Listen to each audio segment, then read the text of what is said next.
paulit-ulit na sinabi na kaya nagkaroon ng leadership change para pigilan yung impeachment.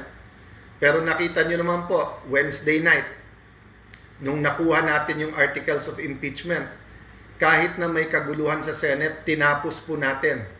Nung tinanong po ako ng Secretariat, tatapusin po ba natin ang pag-check niyan tonight para bukas masulatan na natin yung House. Nakiusap po ako sa kanila at sabi nila, sir, duty namin to. Despite po yung anxiety at yung trauma na nangyari dun sa barilan sa Senate. The next day, within 24 hours, pinadala na po natin sa House of Representatives, kasama sa sulat na yan, yung order na nasa order of business. Sa Monday, ang articles of impeachment at magko-convene na tayo bilang impeachment court. So ulitin ko lang po clarification number 1. Walang delay. In fact, sa Monday, magko-convene na yung impeachment court. So I hope those who made a judgment, may you be a religious leader, may you be deans of law schools, may you be a private citizen. Sabi ko naman po, we accept your criticism. Dapat maging aktivista, dapat kalampagin nyo kami. Pero if you made a judgment or an accusation, let's also have the humility of saying, ay mali pala kami.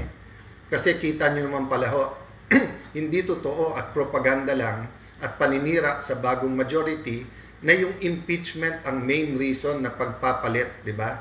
Marami tayong pag-uusapan kung bakit pinalitan ang majority. Kasama dyan yung direction. Tingin ko po hindi natututukan ng husto yung present crisis ng ating bansa. Fuel price crisis, crisis po sa energy, crisis po sa trust sa gobyerno. And I'm not talking about the administration alone.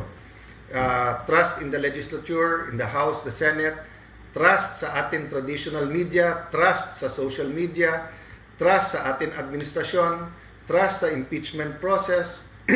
Yung tiwala ba na may mga leader tayo na ginagawa nila ang lahat ng kaya nila para mapababa ang presyo or makontrol ang inflation, or that every student ay meron pong gamit at maganda po ang direksyon ng ating educational system para may trabaho kagad.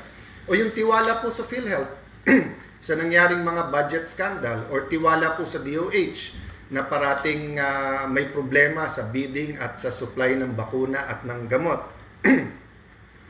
Tiwala ng ating OFWs ay nasa magandang kalagayan or that we're doing everything for their safety.